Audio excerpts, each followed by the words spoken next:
Thank you for coming to the second of 5 Garden in a Box learning sessions. This one is small space gardening. And thank you to Thompson Free Library for hosting the event and for hosting our Garden in a Box materials. I'm Kasia Knepp.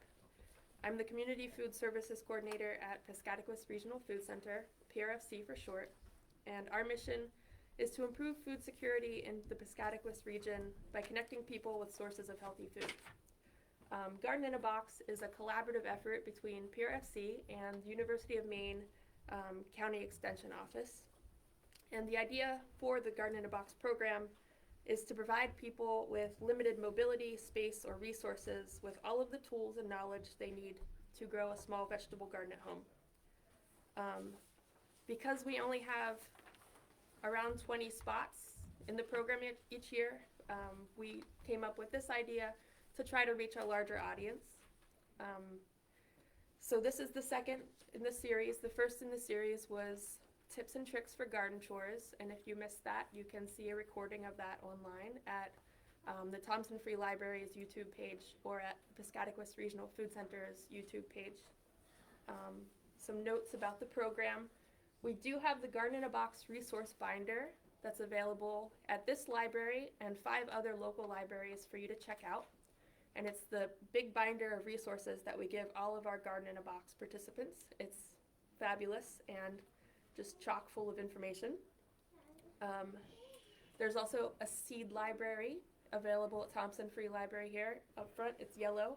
It's in a card catalog, and if you are moved by this program, you can start some seeds at home. We will have seed starting medium from the extension office available after the program. You can meet me in the parking lot if you would like some of that. And the next program in this series will be called What's Wrong with My Vegetable Plant? And it's happening Wednesday, May 25th at 6 p.m. So you can start your vegetables today, and then you can find out what's wrong with them very soon. And this is my partner in crime, Laurie Bowen from the Extension Office with our small space gardening. Thank you, and thank you for having me back. So, first off, as usual, I'm from Extension, so I brought tons of bulletins and information with me. Some of it is to do with tonight's program, some of it's not. And please let me know if I'm not speaking loud enough, because sometimes I forget and my ears happen to be ringing right now. But I brought some soil sample boxes with me if you need to do a soil sample from home. And all of this is on the back table. To do with tonight's program, though, I did bring Bulletin 2762, which is Growing Vegetables in Container Gardens. 2281 is not related to tonight's program, but it's an interesting topic. It's Know Your Soil, Lead in Your Soil. So that kind of goes along with the soil testing kit, because when you do your soil test, you'll find that out as well. Let's see. Gardening in small spaces is similar to the first bulletin I mentioned, but not in entirety, and this one is much more extensive. It's 2761, Gardening in Small Spaces. Also, I thought maybe you all would be interested in 2283, which is Tips for Purchasing Soil for Gardens and Landscapes. A lot of us are having to purchase soil right now, so it's a good time of year for that. And then another interesting topic is benefits of solarizing and tarping. I think I mentioned that last time in our previous program. And not that it necessarily is an issue for any of you, but 2442 is vegetable gardens and septics don't mix. Kind of obvious, but still, if you want confirmation, because usually the septic is the sunniest part of your yard and the most tempting area to want to sneak in some gardens. So those are all on the back table, and of course I have these up here that I took from them. Let me know if you have any questions. Is the soil test free, or is there a cost? No, the soil test for the standard is $18, And if you drop that off at your local extension office, we can get that up to the soil testing lab that's on the Orono campus for you. Or if you would rather it just go, you can also mail it. There's a standard and a comprehensive test both. Usually more commercial producers are looking for the more in-depth report. But the good part is once you have the soil test done, if you have any questions of it, a copy of it gets emailed to your county office. So you can just contact your county office and have them go over that soil test and the results for you. And if you need help with the recommendations that they've made, they can work with you on that. So very helpful. So tonight we are going to talk about small space gardening, and I am going to use the clicker. So hopefully, yay, okay, it's working for me. So I am from the Pescatticus Extension Office, which is 165 East Main Street. I'm pointing like you all can tell where I mean, but basically kind of across the street here. The number there is 564-3301. But I also am in the Penobscot office at 307 Maine Avenue in Bangor. And I always say it's over by the base, it's, but it's really easy to find. It's just off of Union Street, really. And I realize my slide cuts it off, but the number there, if you need it, is 942-7396. And apparently cooperative extension is still a really good secret, and folks don't really know all of the services that we provide. It is research-based knowledge and testing for our recommendations, and we do agriculture, horticulture, including master gardeners. You may have heard of that program. Our master gardener volunteers help make Garden in a Box possible, and without them, we would be in a bind for sure. So we really appreciate our master gardener volunteers. We also have 4-H. That's a pretty common program that it's not a common program. It's a program that folks really are aware of in the area. Food safety and nutrition, and that includes home food preservation, volunteer safety training called Cooking for Crowds.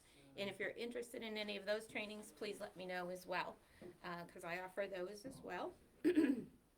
And we also have our insect and pest disease testing lab. We have our tick testing lab.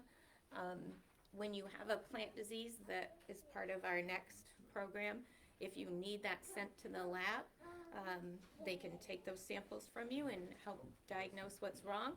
But we also are, kind of moving towards pictures as well. A lot of times if you can take a picture and send it to the lab, you can get an answer pretty quickly. And Justice for All, I mentioned this earlier, but just to go back over it, we do receive federal funding for our programs, and we want to make sure that our programming is accessible to everyone.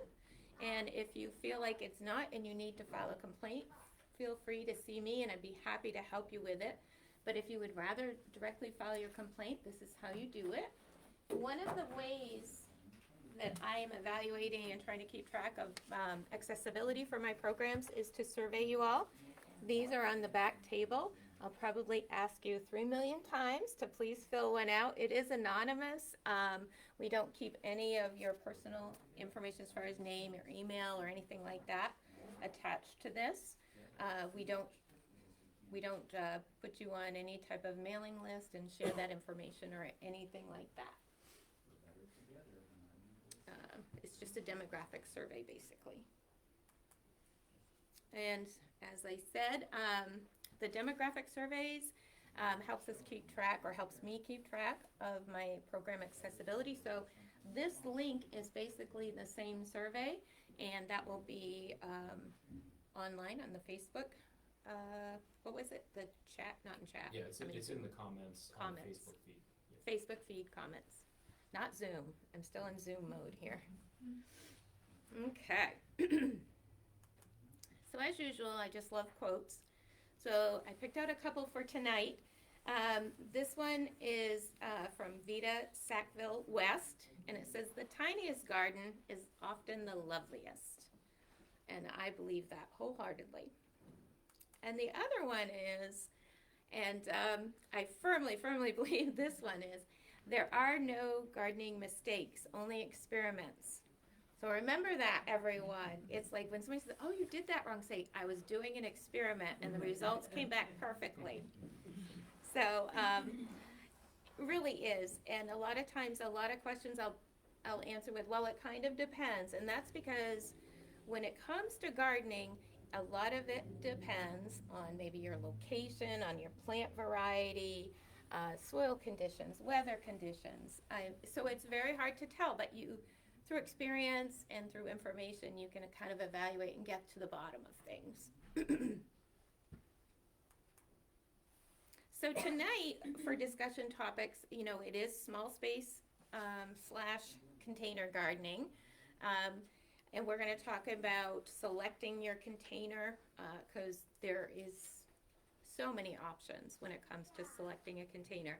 I have a lot of slides showing the different options. We'll talk about your soil mix, and I'll really mix things up when I talk about soilless soil mix. So you'll catch me in that a lot. I'll call it soil, but it's soilless soil mix. We'll get to that in a minute as well. We're going to talk about planting according to your container size. Watering thoroughly. Watering is always a big garden chore. It's always a huge source of questions. I think it's one of the trickiest things when it comes to gardening, whether it's in a container, in a conventional bed, a raised bed. Watering is tricky.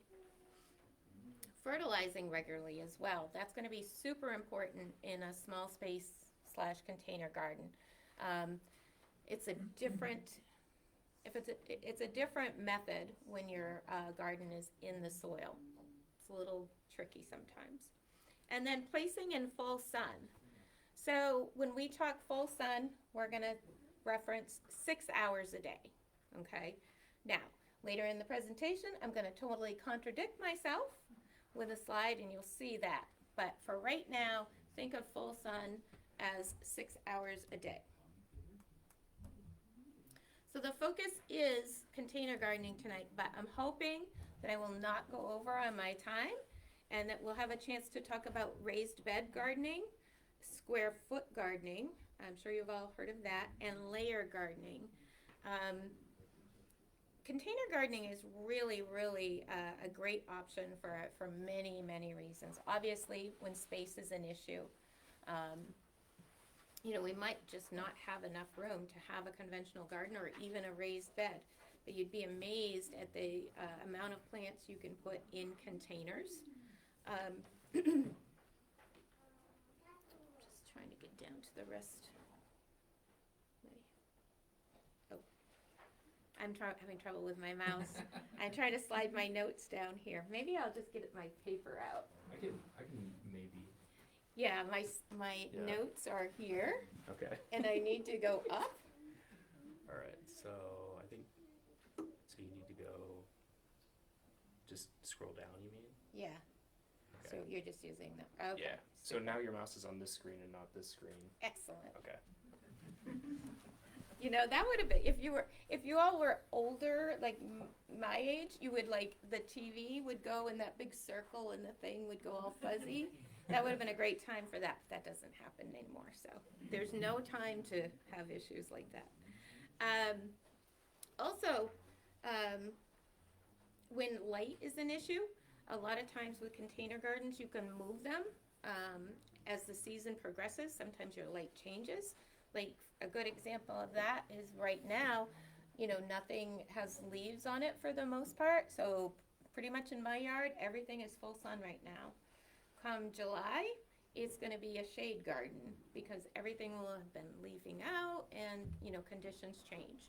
So that's another wonderful thing about container gardens is the mobility of them. Let's see. Another thing too is sometimes if we have super thin layer of soil, maybe we're on a ledge, something like that, we can use that area still, even though it's not useful for conventional gardens where we have to dig into the ground, at least we can place either containers on it, or we can even do a layering method, and basically put the soil on top of that in a raised bed. I have some super pictures to show you some methods on that as well. And also some folks have either gotten out of gardening or haven't gardened at all, and they just want to test the waters. Do they even like it? Is this something I want to do? So if you start off small in a container garden, you can test the waters. Also, if you haven't gardened in a while and you're like, I don't think I want to go back into that huge garden I used to have, but I miss my tomatoes, for example, you can have a container right there on your deck or your front steps and have those fresh picked tomatoes. I also think sometimes if you do have a standard garden or conventional garden, it's kind of fun to have a pot of vegetables next to your stairs or something, so when you're going in or out, you can grab some beans or a radish or something for a little snack. I have both. I have conventional gardens, but I also have pots too with some snacks in them. Another issue that some folks have, they might have soil-borne diseases, nematodes, poor soil conditions overall, and it's just easier to do a container garden. It's just, I remember my struggle with quackgrass. At one point I was like, I just can't do this anymore. It's too much of a job. I'm going to do all container gardens. I'm going to do raised beds. Sometimes that's an easier choice to make. Oops, wrong way. Okay, so we talked a lot about, or I talked a lot about the kind of containers that we want to grow in. And you can tell by this slide, there are tons and tons of options. I like this slide because it kind of has something of everything in it. And I also have an example of a grow bag here I'm going to talk about in just a second. That's what the Garden in a Box program from the Food Center uses. But we have a wooden box here. We have also a ceramic pot filled with nice lettuce. Then we have a plastic pot, and then in the back, I think that might be, yeah, that's another ceramic pot. And then kind of in the back, you can just barely see that is one of those big galvanized wash tubs. So really, you're not limited as far as what you're going to use for a container. Your imagination can go wild with that. And it's a great opportunity to use some things maybe that are just kind of lying around the house. Like, I know when my canners start to get rusty and I'm not supposed to use them anymore for canning, I have holes put in them and they become a planter. Let's see, bushel baskets is another option. Like if you've been using bushel baskets to harvest and they're starting to get a little worse for wear, they can become a planter. And straw bales, they can be a container. Straw bale gardening, that's a whole thing. Lots of information out there. We even have a bulletin on that. So, and I'll probably mention this quite a few times as well. Drainage is key. You've got to have holes. No matter what kind of a container it is, you've got to drill some holes in it so that you have that drainage. The water needs to run out of it when you're watering it thoroughly. When I talk about this grow bag, which I'm going to talk about in a minute, this is great because it does not have holes, but it does not need any because of the material it's made of. It's a felt cloth. We don't have to worry about water drainage in this, which is one of the things that make these great as a growing medium. And I already mentioned that bulletin 2762 for a resource for growing vegetables in containers. All right. So we're going to talk a little bit more about what you choose, okay? So on the left here is a clay pot.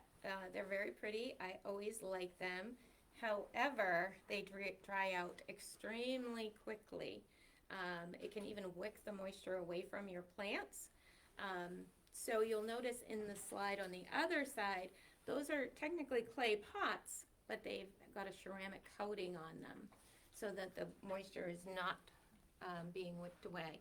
Because with containers, you're gonna have to water a lot, just because it's a smaller area, less soil, there's less possibility of it holding the water. So you'll notice on the clay pot on the left, let's see, we've got some pole beans, I think some nasturtiums, and I'm gonna guess that was parsley at one time. It's looking a little sad right now, but that could be anything. I'm not saying that's necessarily due to watering, but even though this is meeting all the requirements, you know, it's got a hole in the bottom. You'll notice that it has a saucer on the bottom.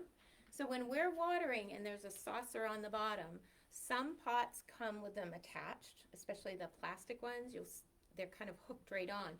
So what you want to make sure is if there is a saucer and that fills up with water, make sure that that doesn't stay filled up with water for an extended period of time. We don't want our vegetables sitting in water, you know, all day. That's not gonna create a good environment for them to grow. So if that holds the water, we wanna make sure that we get rid of that standing water, and we wanna be aware of that each time we water. So again, a ceramic veneer on the clay pot is gonna help with the moisture issue. So I like this next picture a lot because it really brings home this huge variety of choices that we have for containers. You'll notice kind of in the front there are 5-gallon buckets, and actually I think there might even be like some smaller sizes on there, but 5-gallon buckets, number one, they usually have a handle, so they're easy to move a lot of times, and if not, they have those ridges on the edge, so you can pick them up and move them, which make them super handy. They're usually easy to come by. It's just a matter of trying to drill a hole in the bottom, you know, for drainage. And the only thing I am very careful about is I like to make sure that that 5-gallon bucket was used for something food related.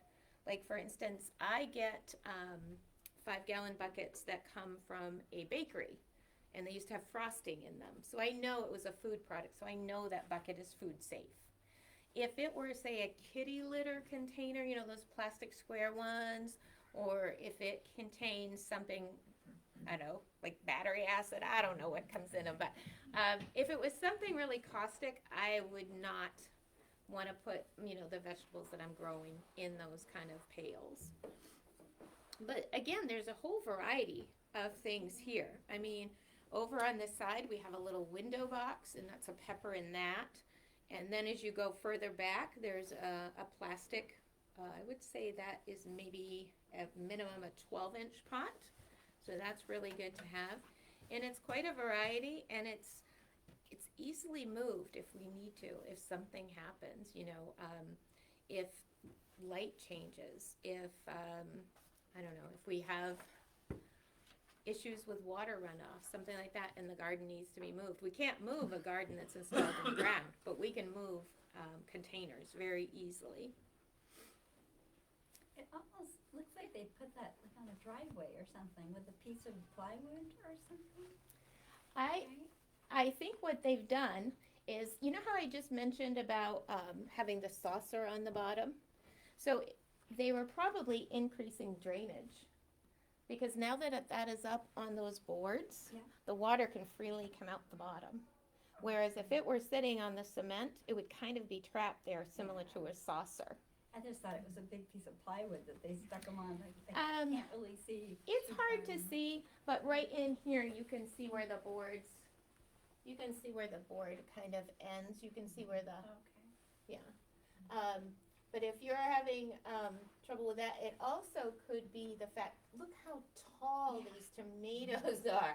I mean, and if they don't have any, maybe the picture kind of goes off, but maybe they have something over the top that they've kind of twined around to help with. But in comparison, when I look at this little tiny pepper right here, I'm wondering, you know, these are just just huge for sure. What else have they've got some eggplant in there. But that could be, that could be it. Maybe they're just trying to make sure, because there's so much growth on the top there. This is so full of roots that it's not going to retain water very, very well. Because, later in the season, when things start getting a little bit root bound, it can be an issue.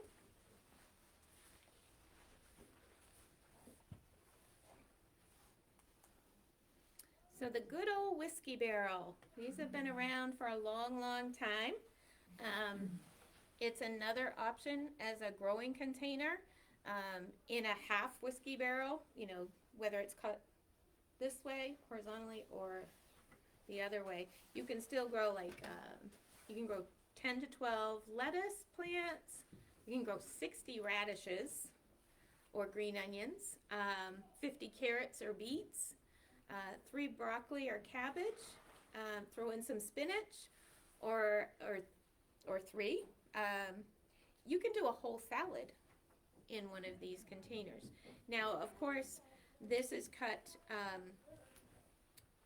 horizontally. Yeah. And so, there's less surface area. But when you think about the amount of soilless soil you'll have in there, if you have a plant that requires, a lot of root space, more than 12 inches, you're going to be good in this as well.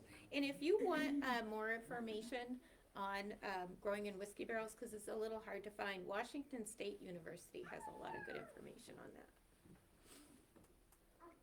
So again, here we have it again, and then I have the picture of the one cut lengthways at the bottom there. But you figure the dimensions, they're usually 15 inches high, and they've got a 25-inch diameter. So that's about 4 cubic feet of soil. Just one word of advice on these: put them where you're pretty sure you want them, because they're going to be super hard to move. When you go to move them, you're going to have to take out a lot of the soilless soil. And if you take it all out, where these, I think they call them staves, are, so you don't have anything holding them out by that band, that steel band anymore, so they kind of collapse in, and it's really hard to get them back exactly how they were. So keep something in there to keep those staves out if you do have to move it. They are heavy. They're very heavy to move. So I love this picture, because to me this is like the most perfect container garden ever. So I think they started out with a raised bed here, and I don't know, it looks pretty weedy to me, and it looks like maybe it's broken down some. But then if you start looking, what they did, they took bags of soilless soil, and they put their plants in there. And we have a poster up that y'all can't see, but it's a tomato growing out of one of these bags. So basically, there's a hole cut here. The kale plant is in there. There's access to water it. It does have drainage. And another option that's hard to see in this picture is, I think that the reason they switched to these bags is because of weed control. I think they've been taken over. And you can see black plastic mulch underneath these bags. So I think they're trying to not only subdue the weeds, but it also gives them a good place to put their growing bags. And that's what they are, is growing bags, really. And so they're still getting to use their gardening space with their containers, but at the same time they're doing something about weed suppression, so that maybe the following year they can actually use that as an in-ground garden again. But it's very clever, very, very clever. And Why it do could you call it soilless soil? because we want, like for instance, it's not ideal if we take garden soil out and put it in a container, because what we're using as a growing medium, as a soil for our plants, needs to be lightweight, it needs to be aerated, and it needs to drain well. And when we use straight garden soil, that becomes very compacted in there. It's not lightweight, it does not drain as well. So when we buy a potting mix, it's not actually soil. It's, it's not seed starting mix, but it's not a soil. That's why when we're doing containers like this, we're not going to buy like topsoil or, something like that, because that's going to be more like when you'll see it raised bed soil, that's different. The makeup of it is totally different. So yeah, there's not really any soil in our container soil. But I have the breakdown on that too.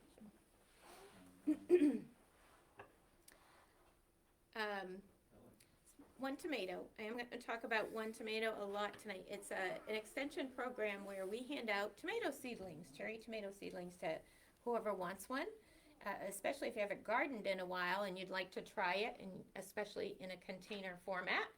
And what we do is we collect information from you at the end of the growing season. We want to know what you thought of the taste of the variety that you got, because there's 3 different varieties. We don't know who gets what variety. So we want to know what you think about the taste. We also want to know about yield. Last year's program, on average, folks got about $18 worth of tomatoes from their cherry tomatoes, which is a pretty good return for some cherry tomatoes. One thing about the cherry tomatoes is the yield is super quick. So that's a good option, and that's another reason why we go with the cherry tomatoes. These photos are all from Donna Coffin, and up in the corner left, you'll take note of that picture. It's growing a tomato in a bag, similar to that previous slide, but there is a water bottle right here. So our containers dry out really fast, and we'll talk about that, but that's one little trick that you can do where you fill a container with water, you tip it upside down, stick it in the soil. I'm going to call it soil from now on since we got past that. So I tip that upside down, and that water slowly leaches out. So it's providing your tomato or other plant with water slowly, keeps that nice and moist. It's in the bottom picture too as well. It's just smaller right there. And then take note too, the tomato in the pot is on a plant stand that has wheels. Now this is on a deck, and earlier I was saying, if you have to move it around for the sun because it needs at least 6 hours of sun. What I also should have said was, what if it gets too hot on your deck? What if it is this scorching hot day and the sun has just not relented and it's dried out and it's in sad shape? You can also wheel it off into the shade a little bit, give it a little bit of respite from the heat. Okay, grow bags. So I love grow bags, and grow bags come in lots of different shapes, sizes, materials, but they still provide you with a great opportunity to grow. And again, we don't have to worry about holes in these because this is a material that will drain. So we're not worried about that. It's the same purpose as if this were a galvanized type of pot, a ceramic pot, anything like that. How long will those last? A few years or a couple years? I can comment on that on my personal experience. Mine have been about 7 years, but I think Garden in a Box has had 3 years in. Yeah, and they're still in good shape. Yeah, I mean we should pass this around so everybody can feel it. Yeah, do you empty it every season, or do you leave the dirt in? So Garden in a Box empties, right? Laurie doesn't. She tries to. It's on her list of garden chores. Sometimes she does. But I don't leave them outside. That is one thing. I don't leave them outside. They do. Like in your garage? Or? Yeah, unheated, just so that, it's not getting beat up by the wind and, the ice and like that. But it's not a heated environment. It's just protection from wind and rain, you know, they still freeze. They still freeze where they're at. But I've had super good luck with mine so far. You know, I'm happy with it, and Could you tell us what is the expense? I just priced them, and I want to say that I was looking at like a 10-pack of 15-gallon pots for $35. So they're pretty affordable. I've seen the price come down, down, down. It's really affordable right now. How am I doing on time? We're at 35 minutes. Ooh, okay, gonna pick up the pace. All right, so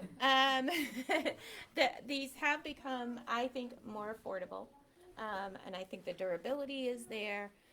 I've seen them made out of different materials, though.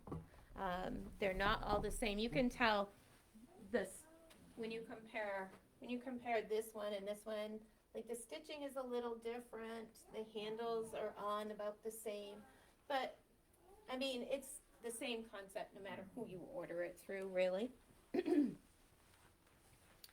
So this is a 10-gallon. Okay, so this is a 10-gallon, but the participants usually get 15-gallon pots. So we're going to do a little fun experiment here in a minute about how many plants we can put in this. And we're going to go over, we're going to play a little bit of a game about what do I want to pick to go in my pot. So for our purposes tonight, we're going to pretend this is a 15-gallon.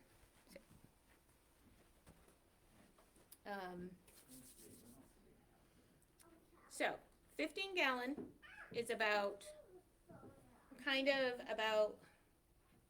this one's going to be about a 14.5-inch pot. So if you think of like a 12-inch pot, if it were, you know, terracotta, something like that. So kind of keep that in your mind. So that would hold about 3 to 6 seedlings. Keep in your mind as well, depends on what kind of seedling, whether it's kale, whether it's a tomato.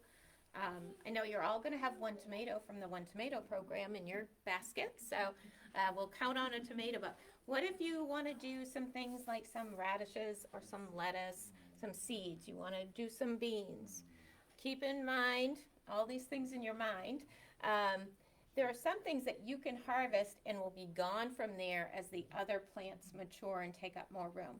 So even though I'm saying 3 to 6 seedlings, if, for example, you harvested all, let's see, I'm trying to think of something. I'm going to peek at my list. Let's pretend you had basil in there, and you had harvested your basil, and now it's just kind of, you know, going by the way. So now you have space from that basil, and that's also that basil is not taking up water and nutrients anymore. So your tomato now that really needs the space, really needs the nutrients, is going to be available.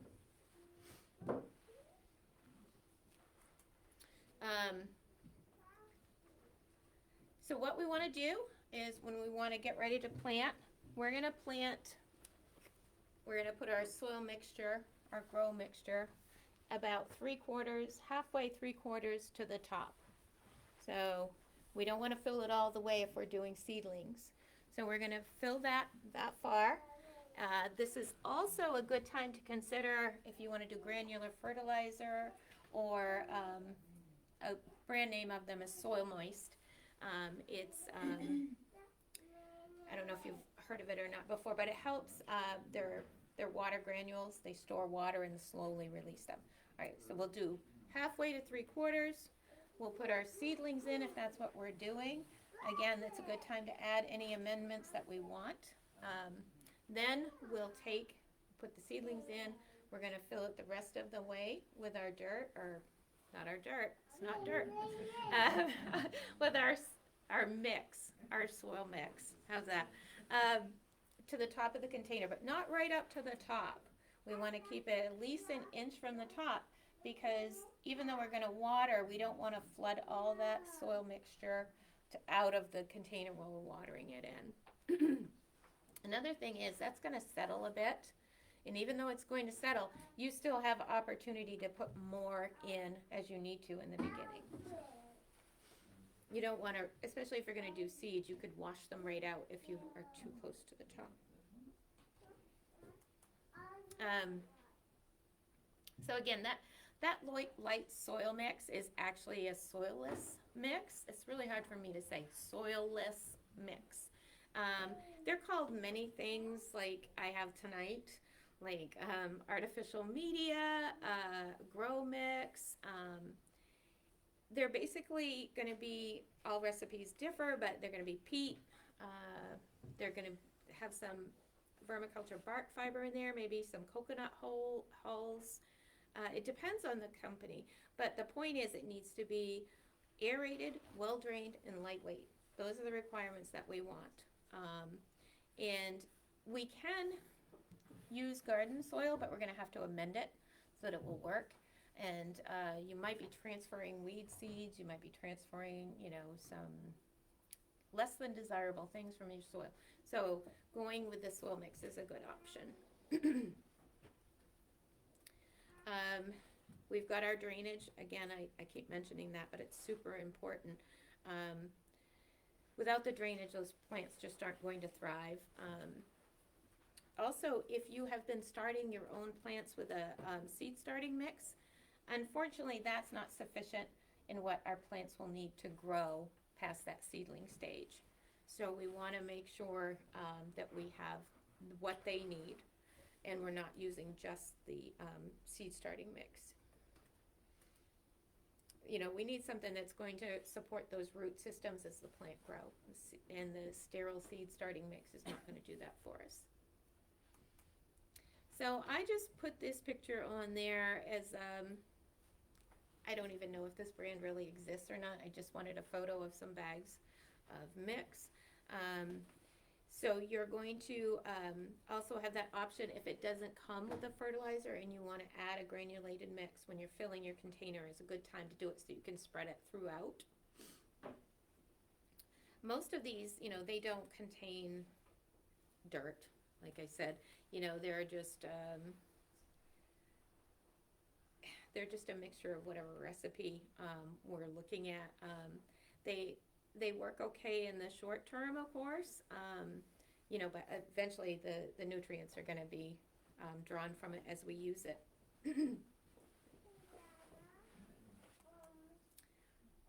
So this is don't quote the amounts on there.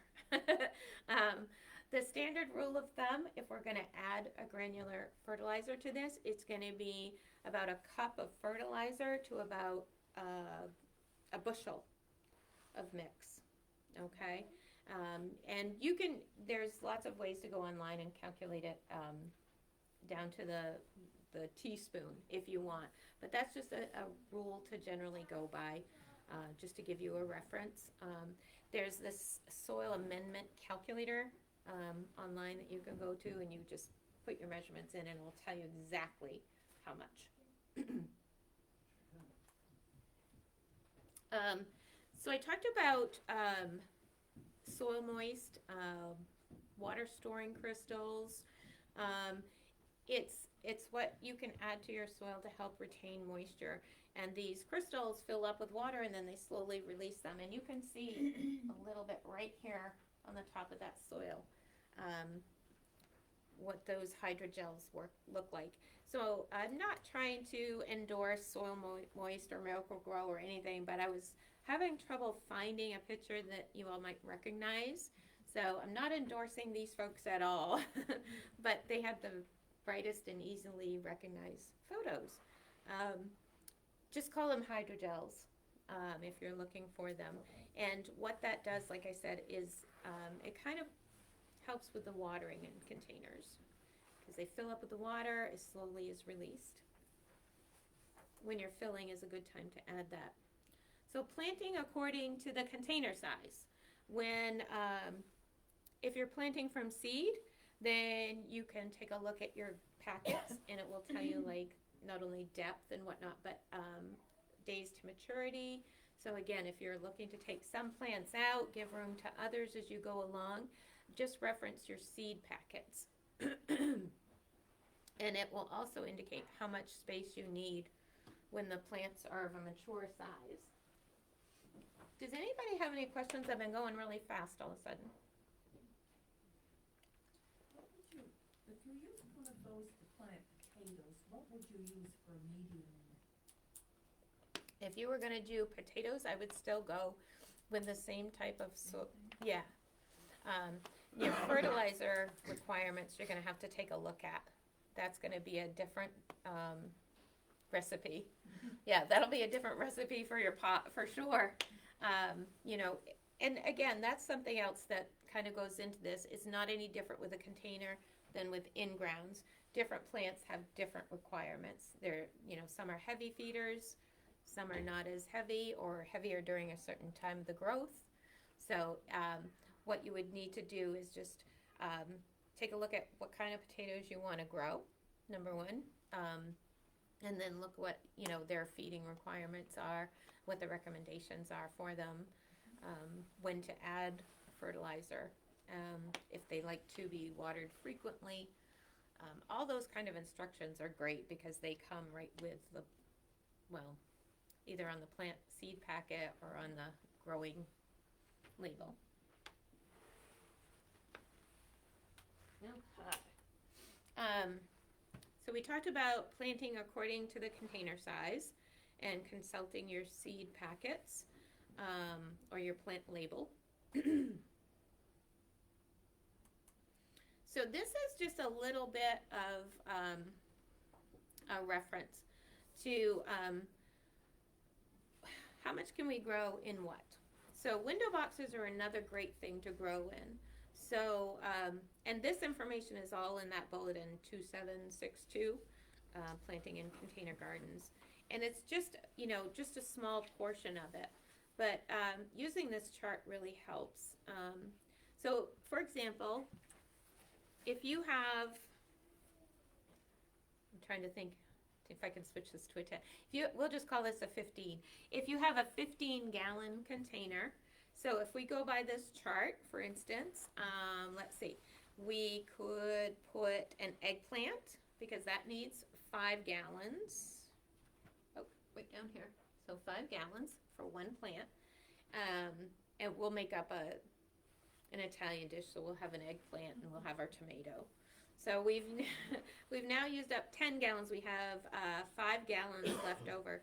So what else can we do? Because that's how simple it is. You just reference the chart, find out how much space you need for each, and then add it up. So we have another 5 gallons available to us. So let's throw in some Brussels sprouts. I don't know what we're making here, but it's going to be yummy by the time we all figure it out. So the other thing I like about these charts is it tells you recommended varieties on there as well. So for example, with the string beans, there's Provider, there's Jade, and there's Easy Pick. So those are varieties that we know to recommend to grow in a container. Just like with the Chard, recommended varieties are Bright Lights and Ruby Red. So it's a handy tool for sure to help keep track of varieties, because sometimes folks will say, well, you know, what happened to my plant? Why did it get this disease or that disease? And it's like one of the first questions and one of the things in the bulletin for recommendations is plant disease resistant varieties. So this is one way to know. So watering. So after planting the seeds or, you know, installing your seedlings, you need to water thoroughly. And again, we're going to be careful. Even though we started with our moist mix, we still need to water our plants in really well. And especially when there's seeds in there, we don't want to just flood it and have our seeds go out, have our roots exposed of our seedlings. And previously I also mentioned those water storing crystals, the hydrogels. So those polymers don't dissolve in water, so they can absorb some of that water as well, and we want to give them a chance to do that too. We want to, the goal here is to keep your plants from getting stressed from lack of water in that severe wilting that can go on. this is another picture of those hydrogels, and I think it's a good example and I like it, but I think they might be putting in a little much for such a small container. You can see how white it is in the shovel and then on this side. So, but I liked the photo because it gave you a good sense of what they look like. So here's another option. I really like this picture because it's repurposing. But again, you just fill the bottle, doesn't matter if it's glass or plastic, fill it with water, dump it over, and it will slowly gulp that water into the soil. And here it is again with the one tomato. And again, we're really taking care here to make sure that we're not drying out our plants. So we still need to fertilize regularly. You know, I mentioned fertilizers earlier when I was talking about mixing up your mix before you plant. They're going to need that fertilizer regularly and consistently for them to thrive. You want to keep your plants thriving with a balance of a water-soluble fertilizer. So whatever works for you that you can remember, but basically you're going to, every other week, you're going to fertilize. That's a good rule of thumb. There are different methods if something else works better for you as far as like mixing up a big like gallon of it, whatever you need. But also do not fertilize if your plant's dried out. You want to water it thoroughly and then fertilize, okay? You don't want that already dried out stressed plant to suddenly be getting that dose of fertilizer, but then you turn around and you water, you're going to wash and flush out that fertilizer out too. So it's not as effective. And if you see weeds when you're watering, pull them. We don't want to fertilize the weeds. They don't need any help from us for sure. If you prefer organic fertilizers, we have some good resources too. Characteristics of common natural fertilizers will give you a list of the different varieties. Basically, they come from animal or plant resources, and so they usually have a lower level of nutrients, so we have to apply more. Things like blood meal, processed pelletized chicken manure, fish emulsion, things like that. So, placing your container in full sun. So, as I said earlier, we want 6 hours of sunlight per day, and that is so that our vegetables will thrive in those containers or whatever we have in our containers. I said one of the advantages of containers is that you can move them so that they're getting the full sun if you need to. Not that I think anyone has all day long to go chasing the sun around, but or anything like that. But also keep in mind it's a good way to get your plants out of too much sun. You know, if it's on a blazing hot deck, it's like 110 degrees. What about the day like today that there is no sun? Well, there's so many of those days that's why I'm envisioning chasing the sun around, you know, to get it. But one of the things I like about container gardening, like I mentioned before, was like if you have a super shady yard, you know, a container you can put like on your front steps, the one spot you have sun. And so that makes it easier. Now, when we're not getting sun, like on a day like today, that's when we all get together and complain about the fact our gardens aren't doing crap this year. What is wrong? But it is what it is. I mean, environment always plays a part. And if there's no sun, there's not really, well, I suppose there is some things you could do to the extreme, but I don't know that you would really want to commit to like grow lights in the middle of, you know. But yeah, we're all hoping for a really great growing season this year though. Lots of sun. Rain at night when we're all asleep, and let's see, whatever else comes along. 9 before 5. Yeah, perfect, yeah. So I like this picture of the pot of green beans, because again, you know, you don't have to have just one pot. You can have several grouped together. And the great thing is this would be super easy to move. So as I was talking about full sun for over 6 hours a day, I'm talking beans, eggplant, broccoli, melons, cabbage, summer squash, of course corn and tomatoes. Gotta have the tomatoes in there. And I didn't lie, but some vegetables can survive in 4 to 6 hours per day. Your yield is probably going to be a lot higher if they are in full sun, but they will grow. Like for instance, cold weather crops like beets, onions, carrots, parsley, cauliflower, Swiss chard, radishes, cucumber, spinach, lettuce, and winter squash. And I mean, if as you mentioned, you know, the sun isn't out, these guys may not mind as much as, like, for instance, our tomatoes. So different light requirements, but we can still do something if we don't have like the perfect place with full sun. And I just remembered, I don't think I stressed enough how easy it is to grow herbs, especially in window boxes. It's really pretty much a perfect little growing area for them, as well as like lettuces. So that's another option to consider too.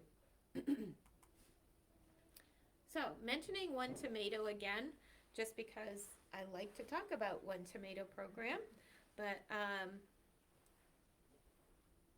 if you were interested in receiving a One Tomato, let me know and I can let you know where we'll be when. There's a sign up in the back that I didn't mention either for our newsletter, if you didn't sign up already and would like to be put on our newsletter. So another resource that I really like is the planting chart for the home vegetable garden. Now, we're talking container gardens, but it would still be nice to kind of have an idea of what our yield is going to be. So there's some on the back table. There's also a link, UMaine Cooperative Extension, the planting chart for the home vegetable garden. It will kind of give you an idea, like how much is that 5-gallon bucket of green beans going to give me? Now, real quickly, because I'm probably, what, 10 minutes? It's almost 7 right now. Oh my goodness. Got to extend these programs. I didn't realize how much I talk. We ran one till 8 the other day, so you're still good. Oh, okay, good. So another thing when we talk about small space gardening and different things we can do, I mentioned earlier vertical gardening. So these are all plastic containers. They have drainage holes in them. And they're on this setup so that instead of having to lay those out flat and take up valuable real estate, they're going upward where they're not infringing on any walkway space, anything like that. That's an excellent option. Vertical growing can really make the most of your space.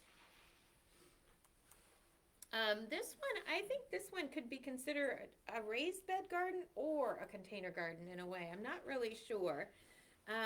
But again, it's making use of space that otherwise might not be used. And I can tell this is a very protected area. So some of your more tender plants, that would be a good place. Layer gardening. I said I would touch on layer gardening. The photo on the left is an area that is truly soilless. that is kind of ledge and rock underneath there. And so what they've done is create a layer. They have put rocks around the side so they can trap the soil and keep it from washing away. And they have laid down layers so that there's drainage. And they can grow in that otherwise unused area. And then in the other picture, that is classic layer gardening. Some people call it lasagna gardening. But instead of trying to take years and years and years to improve your soil, you're kind of like skipping a few steps, and you can lay down like a weed block, whether it be newspaper, cardboard, or something like that, and then you start doing different layers of compost, chopped leaves, grass clippings, things like that, peat moss. So it provides the nutrients, but it limits competition with weeds. So I have this one in here because this is more of, I wanted to mention season extension. And it's not container gardening like we talked about tonight, but on the other hand, if, for example, you ever needed to dismantle these and move them, they are movable. It's not necessarily a permanent structure. This also is more of what folks had in mind when we first started square foot gardening, and that was reusing materials rather than creating new, because you can tell these are older boards and things. And square foot gardening is basically intensive use of your space. This is a better example of it. They're starting to map it out for their square foot gardening. I like this photo of these raised beds as well, because you can see the weed suppression going on with the black plastic mulch. And you can see how much in a very small area they're gaining to grow food. Again, another photo of raised beds. I just wanted to mention in this next slide, when we talk about raised beds, oftentimes we'll put down insulation around the inside of the beds. Oh, that was another thing too. Let me go back.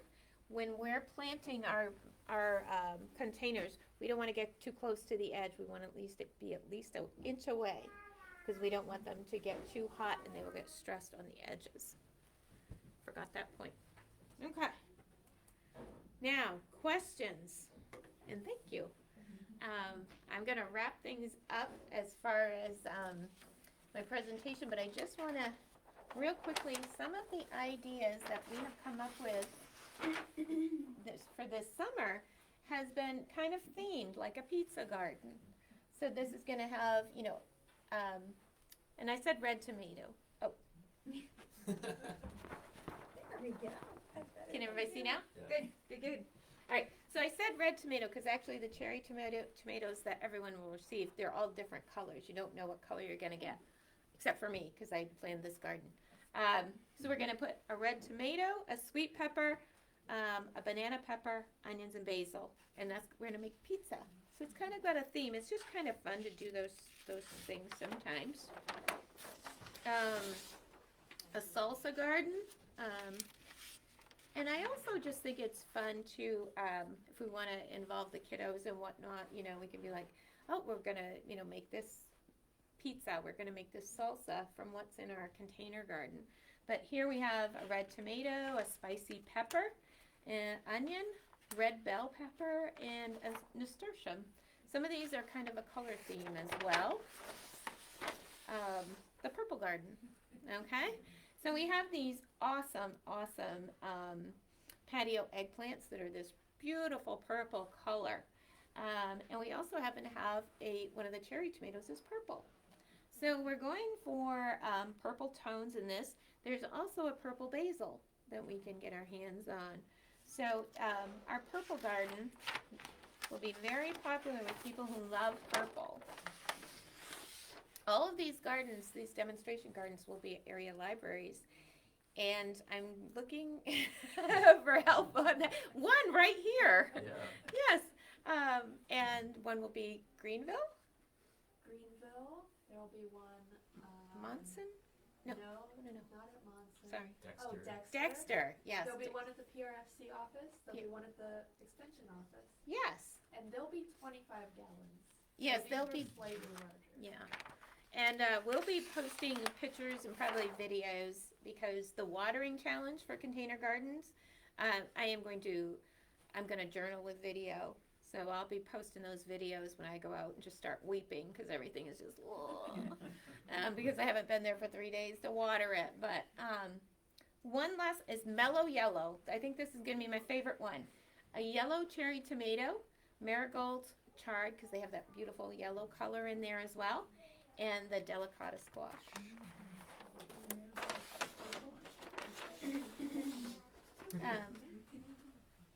And so I like to make pickles as well. I think this was all about me, actually. Here we have a tomato because they're all going to have a tomato. But a pickling garden. So tomato, dill. Dill is the most beautiful plant to grow. Nasturtium, a spicy pepper, and a cucumber. These are all, and you can, whatever you want. The idea is when you're planting your garden, decide what your family is going to eat, what you're going to eat. Make it about you. If you're enjoying, your freshly picked produce, then you are going to be more motivated. Hopefully, you will want to continue with it. So, all right. Does anybody have any questions, or did I forget anything to mention? Okay. No questions? If you do have questions later on, my information is at the back table. Call, email, stop by the office. Love it if you stop by the office. I like meeting people in person. So if you're looking for more information on container gardening, or even more in-depth information on like the raised beds, I can direct you to our resources for that as well. Okay. Thank you. You're welcome. Thanks, everybody.